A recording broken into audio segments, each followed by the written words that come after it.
And there is a live look at Marvis Frazier, who has just entered the ring here in the Glens Falls Civic Center. The record 16-1 with 7 knockouts. There are the vital statistics on the young man who is attempting to continue his father's legacy in the sport. Now entering the ring, the local favorite, trains and lives in Catskill, New York, has fought so many of his bouts here in the Albany, Troy, New York area. Mike Tyson entering as the warrior, the characteristic no socks, no robe look.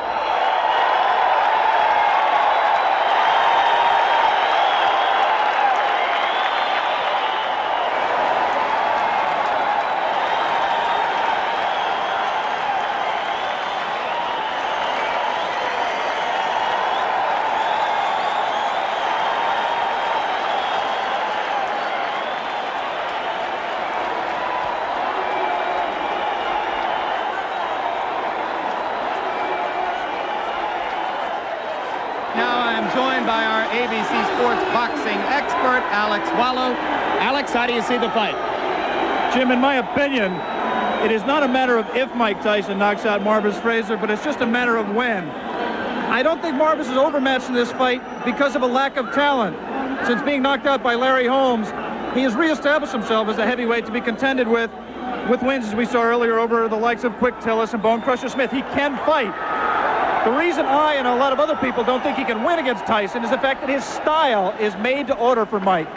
Like his father, Marvis relies on pressure and stamina and intensity to beat an opponent, but that aggressiveness is just perfect for a bomber like Mike Tyson. Remember, as great as Joe Frazier was, when he faced a tremendous power man like George Foreman, he got bounced around the ring like a rubber ball. His pressure style was suicidal against Foreman, and I think that's the case here today with Marvis and Mike Tyson. As an amateur, Marvis did show ability as a boxer, and he does have that tremendous heart of a Frazier. And there are people who think that if Marvis can move and survive the early rounds, Mike Tyson will get tired and frustrated as he did against Quick Tillis.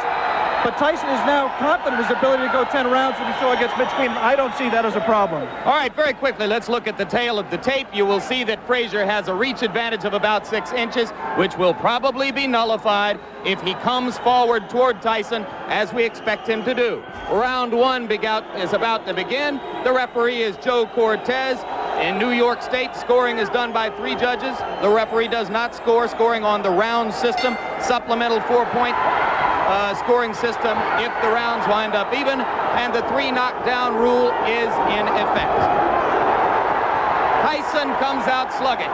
He comes out smoking like Marvis's father, Joe. Marvis must move or we're going to be out of here very, very quickly. Uppercut, and Marvis is hurt. Frazier is down. Joe Cortez moves in to have a look, and he's going to stop the fight. It did not last 20 seconds. Tyson goes over to take a look at Marvis Frazier, obviously quite concerned. A terrific uppercut. The same punch with which Tyson knocked out Jesse Ferguson the first time you saw him here on ABC Sports. Watch the uppercut, the right uppercut. We're going to show it to you in just a moment. Right now, there is Jim Jacobs, yes. The manager of Mike Tyson talking to him. 30-second knockout sensation. Watch the right hand of Mike Tyson. Marvis in the corner and trapped. There it was. Just clipped him right on the chin. The left was unnecessary. Marvis is badly hurt at this point. Uppercut again. And there, Marvis is out on his feet. Everything after this is just incidental. The Frazier camp had expressed confidence before the bout. You wonder if they truly believed that Marvis could handle this kind of an attack. You see that stiff left hand, that jab that Mike has not shown too much. The jab backed Marvis up into the corner. A second jab kept him there for those right uppercuts.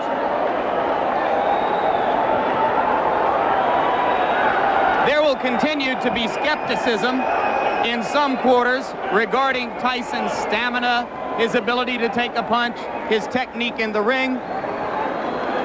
But with each succeeding bout, any skepticism about his punching power has to evaporate.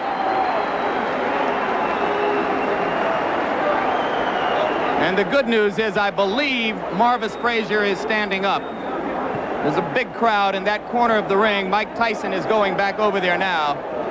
We'll take another look live at what is happening in the ring after you finish seeing this third replay of the very quick knockout.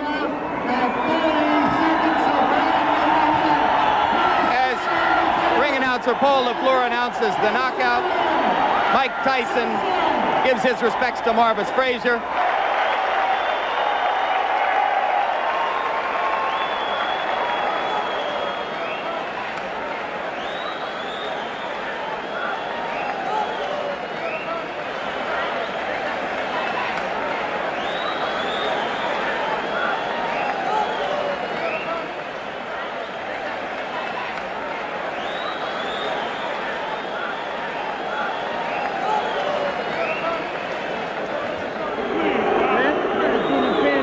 Michael, give me first your reaction to the fight.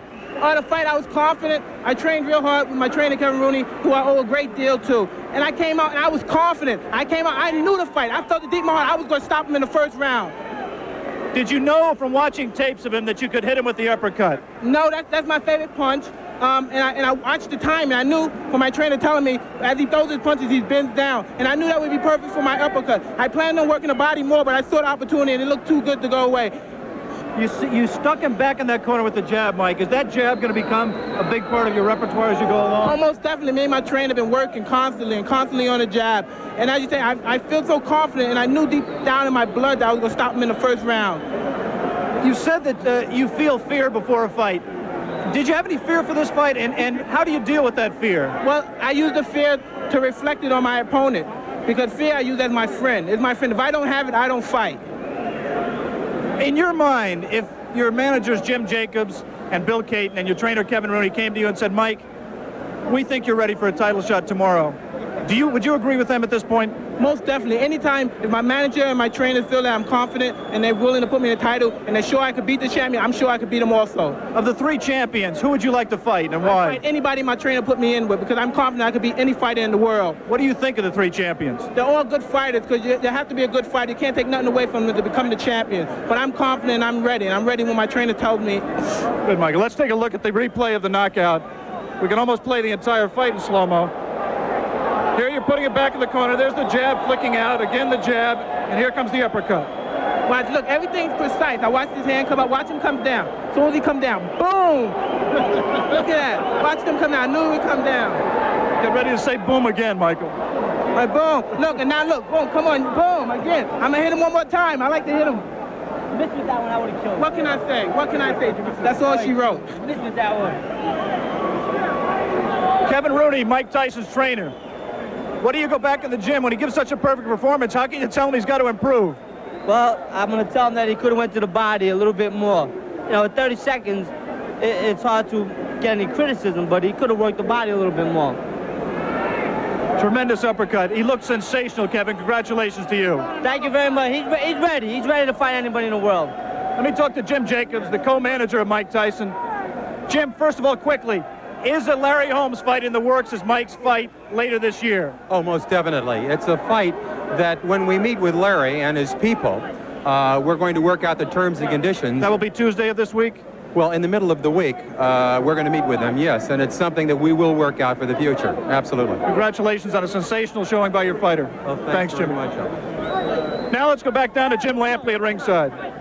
Alex, the second defeat of Marvis Frazier's career, both of them one-round knockouts, one at the hands of a man who was heavyweight champion at that time.